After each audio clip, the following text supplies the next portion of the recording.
गुरुर्ब्रह्मा गुरुर्विष्णु गुरुर्देवो महेश्वरा गुरुर्साक्षात् परब्रह्म तस्मै श्री गुरुवे नमः।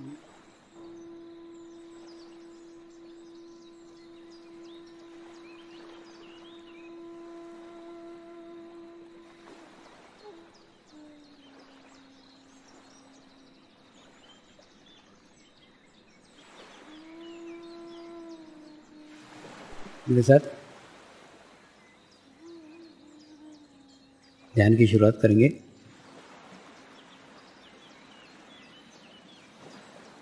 मैं एक पवित्र आत्मा हूँ। मैं एक शुद्ध आत्मा हूँ। मैं एक पवित्र आत्मा हूँ। मैं एक शुद्ध आत्मा हूँ। मैं एक पवित्र आत्मा हूँ। मैं एक शुद्ध आत्मा हूँ। गुरु मंत्र का उच्चारण करेंगे। ओम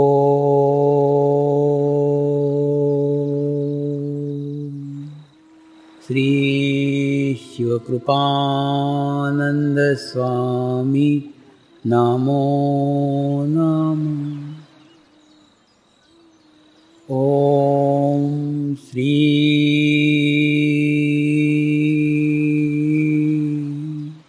शिवकृपानंद स्वामी नमो नमः। ओम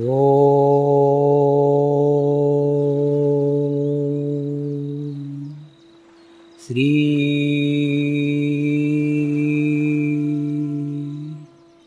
शिवकृपानंद स्वामी नमो नमः।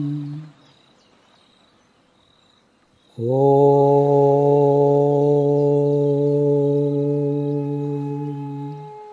श्री शिवकृपानंद स्वामी नमो नमः। ओम श्री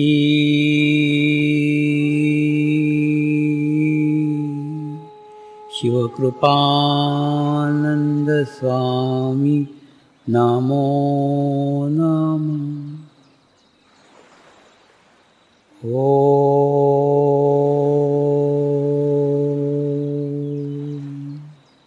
श्री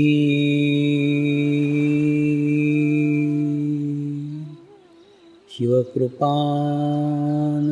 स्वामी नमो नमः। ओम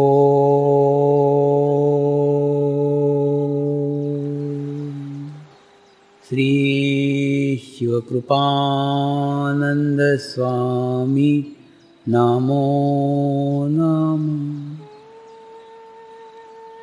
ओम श्री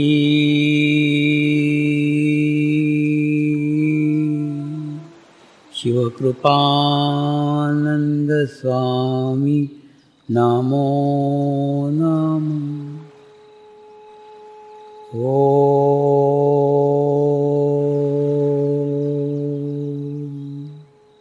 श्री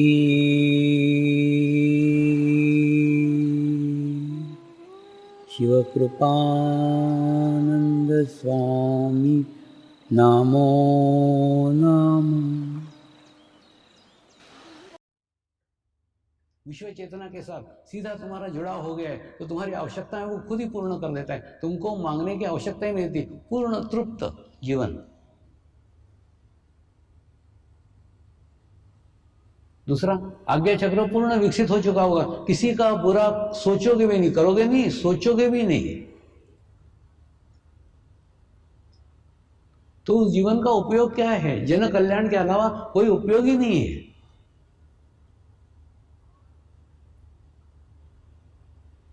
मोक्ष प्राप्ति के बाद में तुम्हारा सारा जीवन काल दूसरों के लिए व्यतीत होगा। दूसरों का कैसा कल्याण करे, दूसरों को कैसा सुखी करे, दूसरों को कैसे आनंदित करे, दूसरों को कैसे समाधानी करे। जो अपने को मिला है वो प्रत्येक मनुष्य मात्र को मिलना चाहिए। ये शुद्ध इच्छा आपके अंदर बहती रहेगी सदैव 2400 घंटे।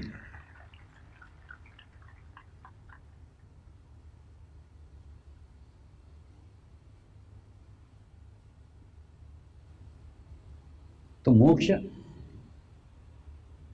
पूर्ण समाधान की वह स्थिति है जिस स्थिति में हमको हमारे जीवन काल में ही पहुंचना है।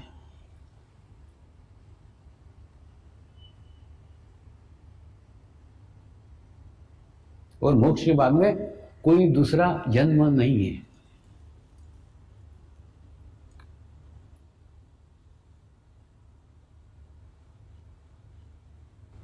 थोड़ा समझाता हूं इसको विस्तृत में।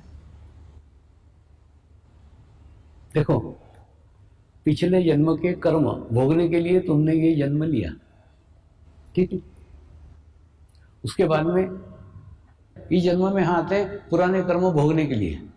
वो कर्म भोगते हैं और भोगते भोगते फिर नए कर्म खड़े कर देते हैं, और नए कर्म खड़े करने के बाद फिर वो कर्म भोगने के लिए दूसरा जन्म लेते हैं। और कर्म के चक्र में हम सदैव लगे ही रहते हैं, लगे ही रहते हैं, लगे ही रहते हैं। ये कर्म का सिद्धांत, कर्म की बातें जापान के अंदर ये प्रश्न खूब पूछे जाते हैं। जब मैं जापान यात्रा में गया था ना, तो उनको कैसे समझाया, आपको समझाता।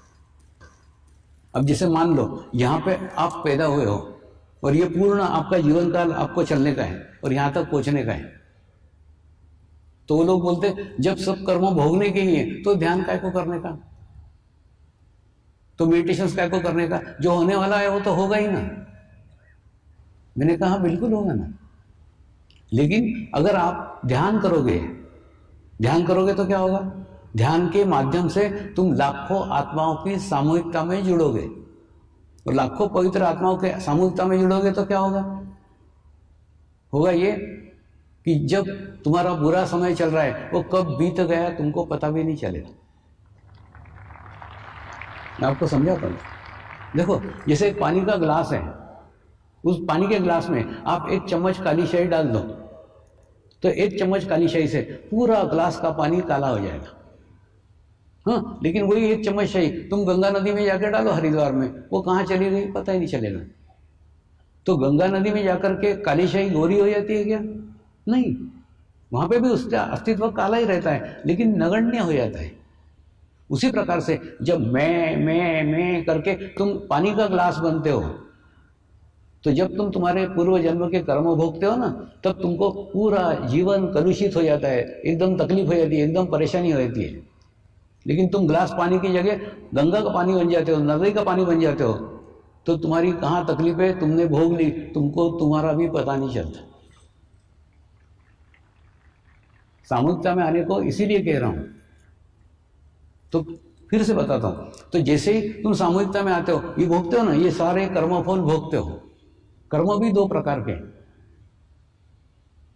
एक कर्म वो जो तुमने पैदा होने के बाद में, अभी समझ लो 40 साल के हो तो 40 साल के उम्र तक जो तुमने बुरे कर्म किए वो, उसका प्रभाव तुम्हारे शरीर के ऊपर है। और जब आत्म साक्षात्कार मिलता है तो पहले वो कर्म गुरु जलाता है, गुरु के माध्यम से कर्म जलते हैं, उसके बाद में ही आत्म साक्षात्कार मिलता है। तो ये कर्म तो तुम्हारे हो गए खत्म, माने इस जन्म के कर्म समाप्त हो गए, और जो पूर्व जन्म के कर्म है वो तो भोगना ही पड़ेंगे, वो आत्म साक्षात्कार के बाद भी भोगना पड़ेंगे। हाँ, लेकिन वो भोगोगे तो पता नहीं चलेगा कब निकल गए। क्यों? क्योंकि सामूहिकता में भोगोगे, कलेक्टिविटी में भोगोगे, गंगा नदी का पानी बन करके भोगोगे तो होगी चुभन, लेकिन चुभन पता नहीं चलेगी कि कब भोग लिए। हाँ, तो वो सब हो जाएंगे। उसके बाद में ये घूमते घूमते एक स्थान पे आओगे, जीवन के पड़ाव में एक स्थान पे ऐसे जगह आओगे जहां पे इस जन्म के कर्म समाप्त हो गए, पूर्व जन्म के कर्म भोग लिए, और दूसरा बुरा कर्म अब तुमसे हो नहीं रहा है, क्योंकि तुम्हारा आभामंडल इतना विकसित हो गया है, इतना स्ट्रांग हो गया है, इतना मजबूत हो गया है कि बुरा विचार ही नहीं आता। तो बुरा कर्म तो खूब दूर की बात है, तो बुरा कर्म तुमसे होगा नहीं, जिसके लिए तुम नया जन्म लेना पड़े। दूसरा, जो अच्छा कर्म करोगे वो अच्छा कर्म तुम सामूहिकता को समर्पित कर दोगे, गुरु को समर्पित कर दोगे, तो बुरा कर्म तुम्हारे पास होगा नहीं, अच्छा कर्म तुम अपने साथ बांधोगे नहीं। तो बताओ ना, एक शून्य का स्थिति तुमको तुम्हारे जीवन काल में प्राप्त हो जाएगा, जहां ना तुम्हारे पास अच्छा कर्म बाकी है ना बुरा कर्म बाकी है। जब तुम्हारे पास कोई कर्म ही बाकी नहीं रहा तो नया जन्म काहे के लिए लोगे? कोई निमित्त ही नहीं है, कोई कारण ही नहीं है, इसलिए तुम नया जन्म लोगे, कुछ अगला जन्म ही नहीं है।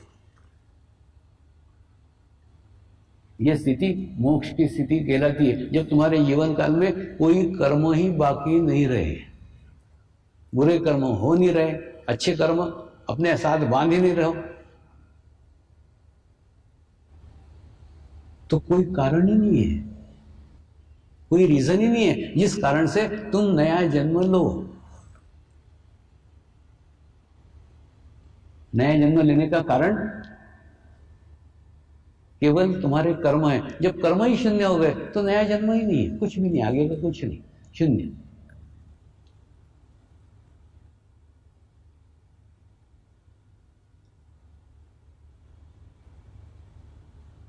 अब प्रश्न आता है,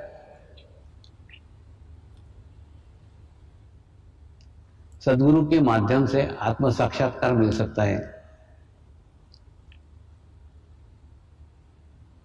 सद्गुरु के माध्यम से आत्मा अनुभूति मिल सकती है, पर आत्मा अनुभूति मिलने के बाद में फिर हमारी सारी प्रगति है, फिर हमारा प्रोग्रेस है। तो गुरु का रोल कितना है, थोड़ा वो समझ लो। सब कुछ गुरु नहीं है, गुरु का रोल केवल क्षणिक है, कुछ समय का है, स्टार्ट का है, बाकी अपना रास्ता अपने को ही बनाना पड़ेगा। मैं आपको उदाहरण से समझाता हूं। आप कल्पना करो कि आपने एक सुंदर पहाड़ी के ऊपर एक खूब सुंदर बंगला बनाया है। उस बंगले के अंदर सारे इलेक्ट्रिक के इंस्ट्रूमेंट है, फ्रीज है, टीवी है, टेप रिकॉर्डर है, सब है, इलेक्ट्रिक के इंस्ट्रूमेंट सब है, लेकिन आपके पास बिजली का कनेक्शन ही नहीं है। जब बिजली का कनेक्शन नहीं है तो ये बिजली के उपकरण बेकार है। फिर और आप क्या देखते हो, आपके घर के सामने ही पावर हाउस है, घर के सामने पावर हाउस है, लेकिन पावर हाउस से कनेक्शन नहीं है। और जब रात होती है तब आप देखते हो 2 किलोमीटर दूर एक झोपड़ी है, वो झोपड़ी में उजेला है, लाइट जल रहा है, तुम्हारे बंगले में अंधेरा है। वो झोपड़ी है, तुम्हारा बंगला है, वो दूर है, तुम पास हो, लेकिन तुम्हारे घर में अंधेरा है, उसमें उजाला है। क्यों? उसका कनेक्शन उस पावर हाउस के साथ है, तुम्हारे बंगले का नहीं।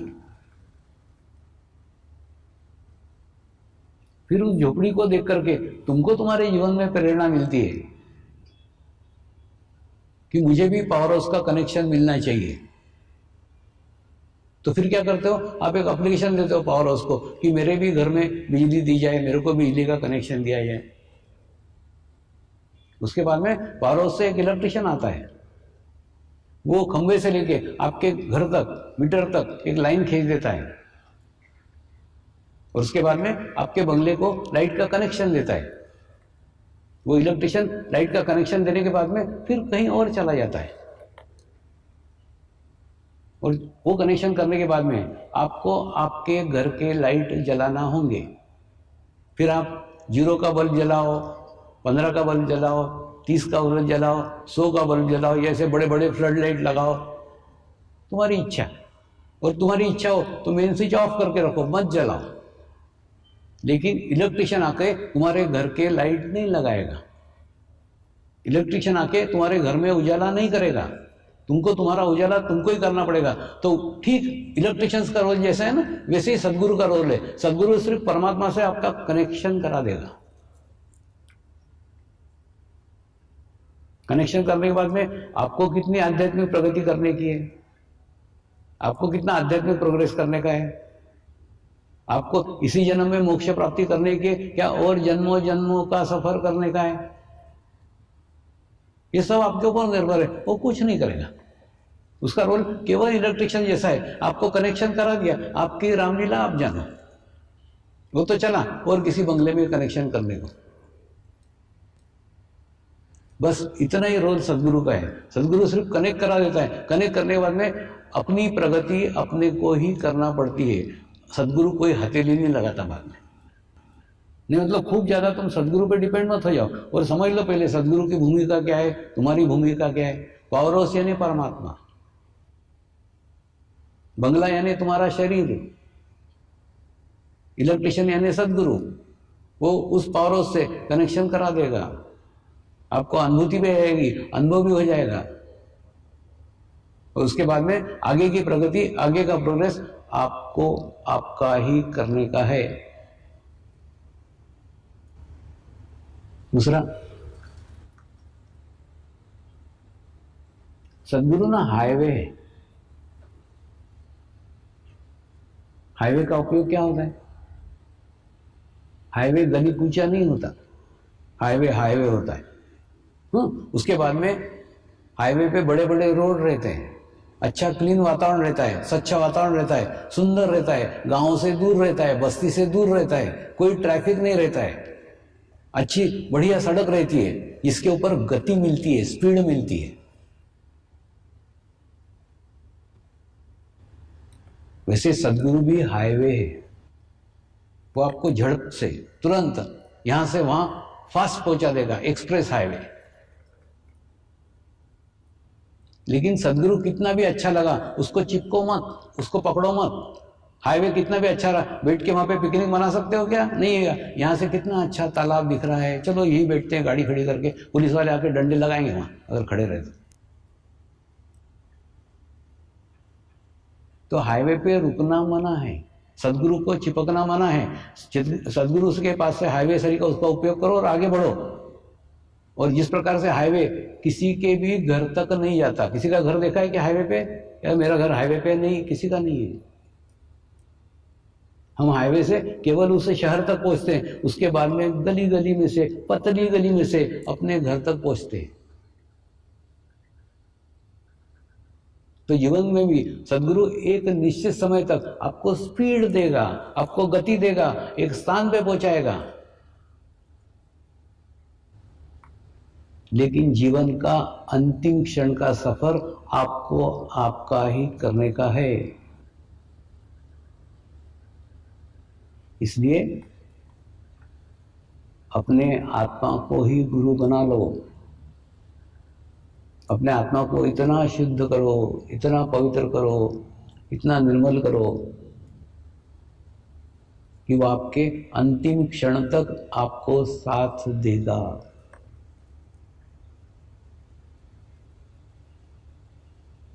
सदगुरु का उपयोग केवल हाईवे इतना करो, बस इतना ही करना है। एक बार सिंगापुर के कुछ साधक मुझे एक सिंगापुर के होटल में खाना खाने को लेके गए। वो होटल की विशेषता ये थी, भारतीय एक आश्रम के द्वारा वो होटल संचालित था। उस होटल में बिल कुछ नहीं था, तुम्हारी जो इच्छा है वो दो, और अच्छा भारतीय शुद्ध शाकाहारी खाना वहाँ मिलता था। और सर्विस देने वाले भी सब सेवादारी थे, कोई नौकर नहीं था, कुछ नहीं था, कुछ नहीं। मुझे लेके गए, 4-6 साधक भी मेरे साथ में थे, हमने अच्छे से खाना खाया।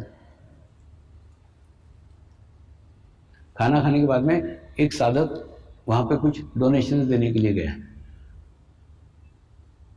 दान देने के लिए गया। वहां प्रथा क्या थी, वहां जाकर के खाना खाओ, तुमको जो इच्छा हो दो, कोई कंपलसरी नहीं कि इतना दो उतना दो, जो तुम्हारी इच्छा हो दो।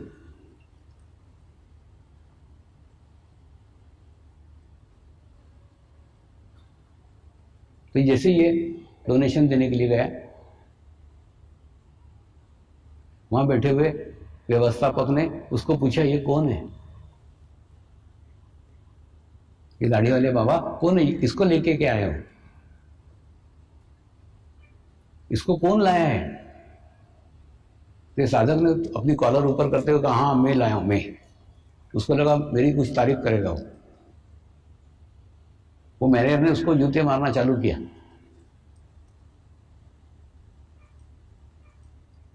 इसने कहा ये मेरे सदगुरु है, एकदम सामान्य है, ये सामान्य आदमी सरी के रहते हैं, मैं इसको लाया।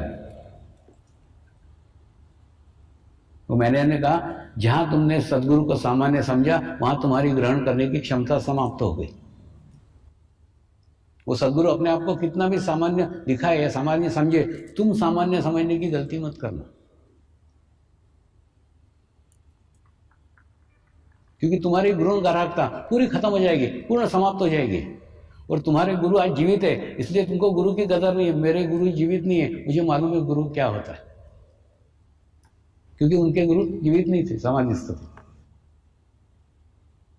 तुमको तुम्हारे गुरु के जीवन काल में जीने को मिल रहा है, इस सौभाग्य समझो।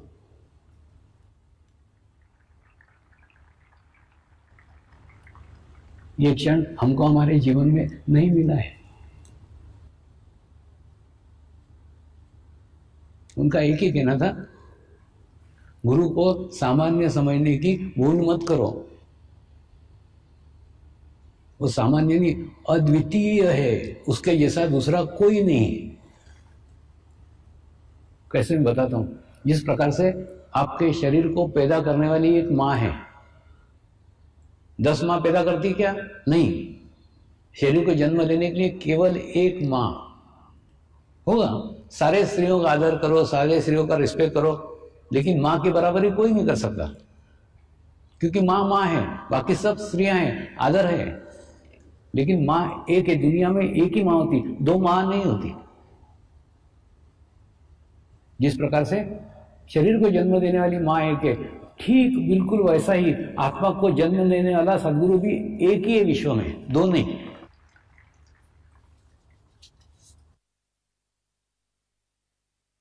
अरे जब हमारी आत्मा एक है तो गुरु 2 कैसे हो सकते हैं? तो आप सोचो ना,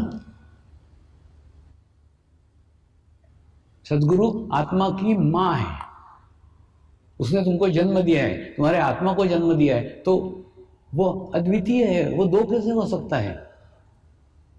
वो एक है।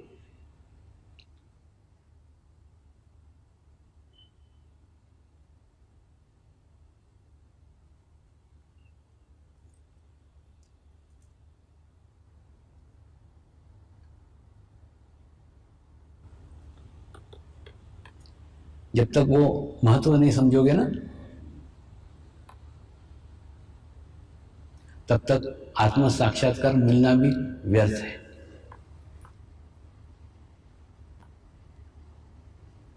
मेरे को तो मेरे गुरुदेव ने कुछ हीरे दिए हुए हैं और कार्य दिया है, जा समाज में जा, प्रत्येक व्यक्ति को एक एक हीरा ईमानदारी से बांट के वापस आ जा। मैं वही कार्य प्रत्येक व्यक्ति को एक एक हीरा दे रहा हूं। उसके बाद में वो हीरा देने के बाद में मेरा कार्य संपन्न हो गया। उस हीरे को तुम हीरा समझ के संभाल के रखो और अपने जीवन का उद्धार कर लो, या कांच का टुकड़ा समझ के फेंक दो। मेरा कार्य वहीं समाप्त हो गया जब आपको सौंप दिया तो।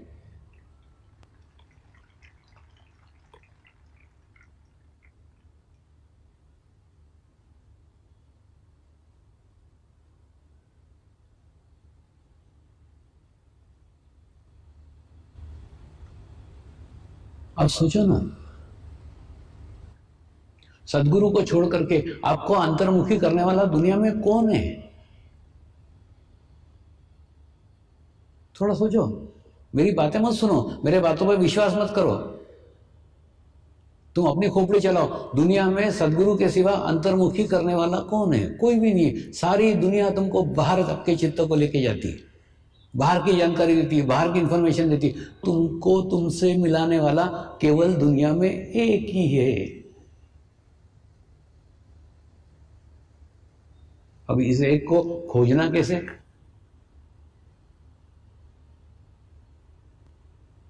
ये एक को ढूंढना कैसे? अगर आप बुद्धिवादी हैं, आप विदेशी हैं, आपके पास कोई मार्ग नहीं है, गुरु की संस्कृति नहीं है, होता है ना, विदेशों में गुरु की संस्कृति नहीं है।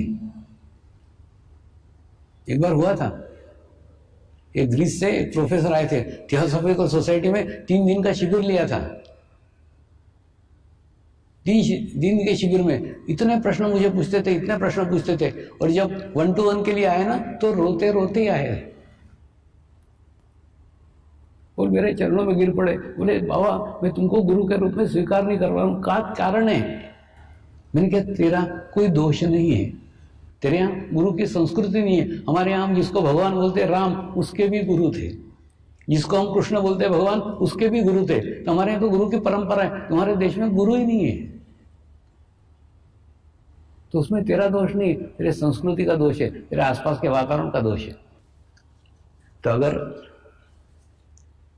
आप विदेश में हो और विदेश से सुन रहे हो तो आप ओरा का सहारा लो, आभा मंडल का सहारा लो। आजकल इतनी मशीनरी आ गई है, इतने अच्छे कैमरे आ गए, ओरा को जांचा जा सकता है, ओरा को परखा जा सकता है, ओरा को देख करके ही प्रार्थना करेंगे। हे परमात्मा, हम सभी पवित्र आत्माएं आपको हृदय से प्रार्थना करते हैं कि सारे विश्व में शांति हो, सारे विश्व के आत्माओं की आध्यात्मिक उन्नति हो एवं सर्वांगीण उन्नति हो। यही हम सब आत्माओं की शुद्ध इच्छा है। नमस्कार करेंगे।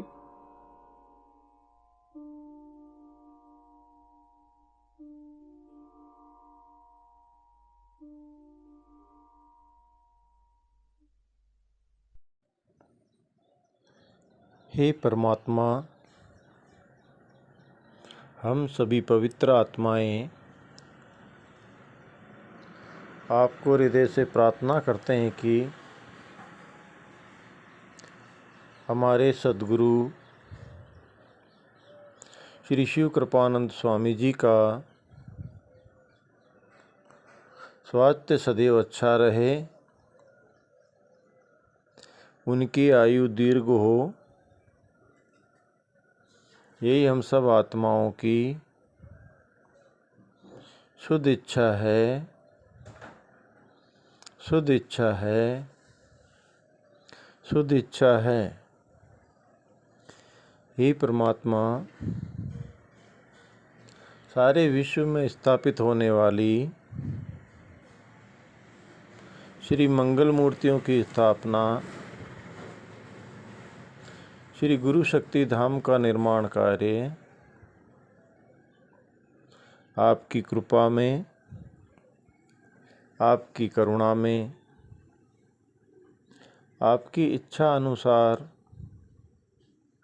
निर्विघ्न संपन्न हो, यही हम सब आत्माओं की शुद्ध प्रार्थना है, शुद्ध प्रार्थना है, शुद्ध प्रार्थना है। शांति पाठ करेंगे। ओम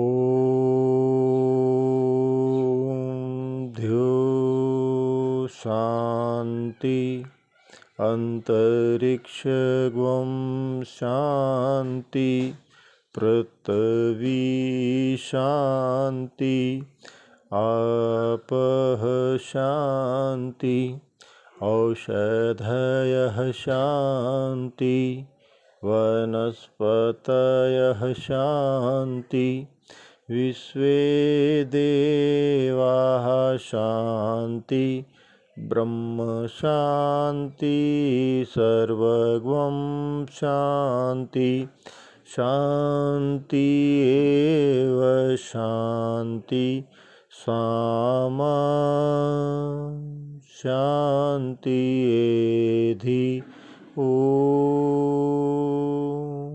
शांति शांति शांति सर्व इष्ट सुशांति भवतु।